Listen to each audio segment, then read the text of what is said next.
I never expected my first diplomatic assignment to involve galactic royalty, let alone royalty that could intimidate, outthink, and, if we're being honest, outshine any human dignitary I'd ever met.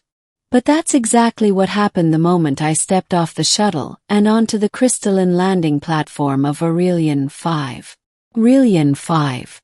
The jewel of the Celestra Empire. A world whose surface shimmered like molten opal beneath 3 suns.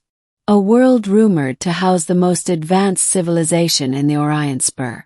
And a world where, as I would soon learn, beauty and danger often wore the same face. My name is Elias Corin, Junior Diplomat, Earth Coalition. My orders were simple. Initiate peaceful contact, attempt cultural exchange, and, if the opportunity allowed, open discussions about trade and mutual cooperation. Basic interstellar politics. Nothing in my training prepared me for what actually greeted me. The air hummed with energy. Ornate spires spiraled into the sky like frozen lightning. And lined up before me, waiting with the poise of practiced stateswomen, stood 3 Aurelian princesses. Princess Varel, eldest, wore armor that looked grown rather than forged, metallic petals layered into a living cuirass. Her eyes glowed faintly with the bioluminescent violet common to Aurelians of high lineage. Princess Cyril, second eldest, was dressed in flowing crystalline fabric that refracted light into prismatic colors with each movement. Her presence radiated intelligence, the kind that calculated 6 outcomes for every sentence you spoke. And Princess Lystria, the youngest. Her attire was simpler, more functional, but she regarded me with a curiosity bordering on mischievous. All 3 stood taller than the average human. Their features were refined, symmetrical, and otherworldly. Aurelians embodied a kind of beauty born from centuries of bioengineering, art, and evolution intertwined. I should have greeted them with a carefully prepared diplomatic introduction. Instead, jet-lagged, overwhelmed, and profoundly aware of how human I looked by comparison, I blurted out, "Are all alien women this gorgeous?" The translator implant in my neck clicked. Then whirred. Then hummed, as if trying very hard to soften my words into something less stupid. But the damage was done. The princess's eyes widened in slow, synchronized disbelief. Aurelian guards stiffened. And then, unexpectedly, something even more alarming happened. The princesses stepped closer. All 3. Once, Princess Varel spoke first. "Human Elias Corin," she said, voice resonant and cool. "Do you commonly greet foreign royalty with personal assessments of their aesthetics?" I swallowed. "Not usually. No." Princess Cyril tilted her head. "Humans are known for impulsive verbal behavior. Yet your statement carries ambiguity. Was it meant as admiration, mockery, or an attempt to elevate us socially before negotiations?" "I, just meant it as admiration." Lystria smiled, steps slow and deliberate as she circled me. "Curious. In our culture, compliments toward royal lineage are declarations of intent." "Intent," I repeated weakly. "Intent for what?" Princess Varel clasped her hands behind her back. "Alliance. Partnership. Courtship. It depends on the phrasing." My translator whirred again, struggling to capture the nuances behind her words. "You may have unknowingly initiated a royal inquiry process," Cyril added. "And as tradition dictates, we must evaluate any candidate fully." Cold sweat broke down my neck. "Candidate for what exactly?" Lystria stopped directly behind me and whispered, "For us." The guards stepped back. The princesses stepped closer. And I realized, in a very real, very terrifying way, that I had just proposed something without meaning to. The trial of intent. Within the next hour, I was escorted through a labyrinth of iridescent halls to the Aurorium, a chamber reserved for high-level negotiations and ancient rituals. The princesses sat across from me, each in a crystalline throne grown from the floor itself. I sat on what appeared to be a chair made entirely of softened light. It shifted to match my form, almost as if analyzing me. "Human Elias," Virel said. "Under Aurelian custom, the statement of aesthetic honor you gave obligates us to determine your intentions. If they are benign, you will be released.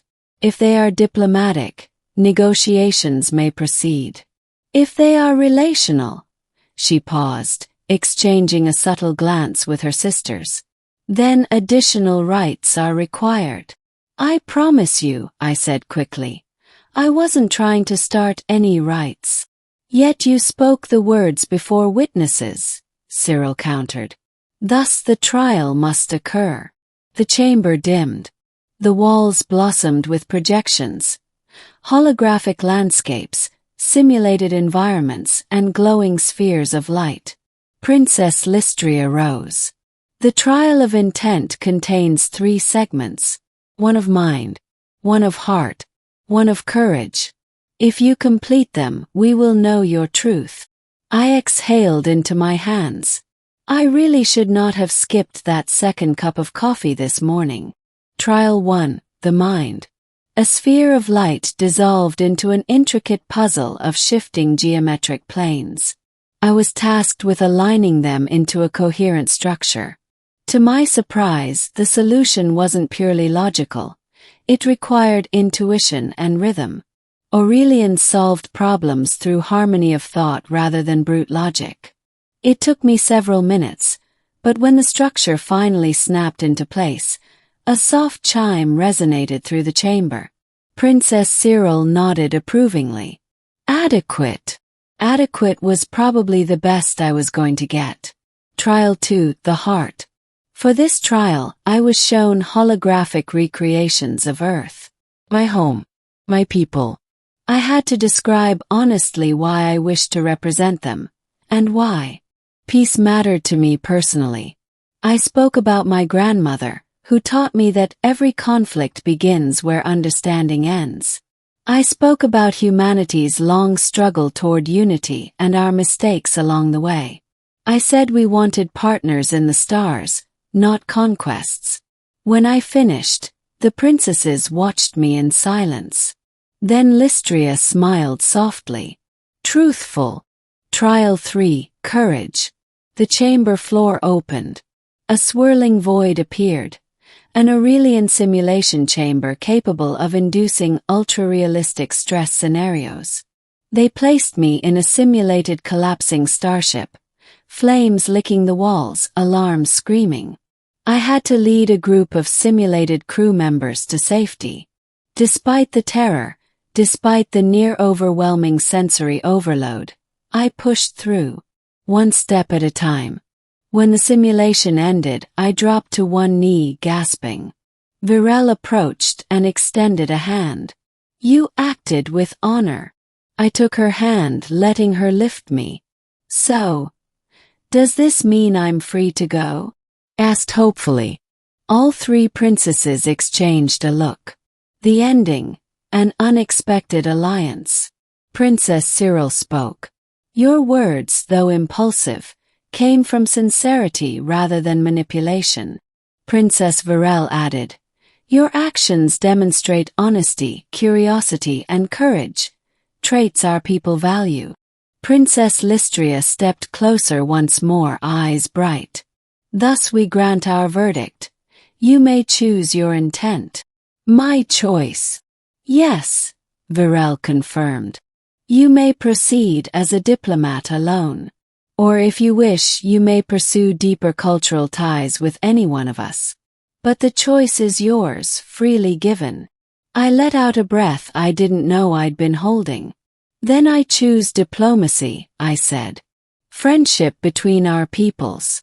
Understanding. Cooperation." Lystria laughed lightly. "A safe choice." "An admirable one," Cyril countered. "Perhaps a wise one," Varel concluded. Tension broke. The guards relaxed. The princesses stepped back to respectful diplomatic distance at last. And so began my first true negotiation with the Celestra Empire. One built not on fear or confusion, but on genuine mutual respect. Later, when I returned to my shuttle, my aide asked me how the meeting went. I only said, "Next time I meet alien royalty, I'm sticking strictly to the script." But deep down, when I thought of the Aurelian princesses, wise, powerful, and yes, stunning in their own ethereal way, I couldn't help remembering my first clumsy question. Are all alien women this gorgeous? If the princesses were any indication, well, some mysteries of the universe were worth leaving wonderfully unanswered.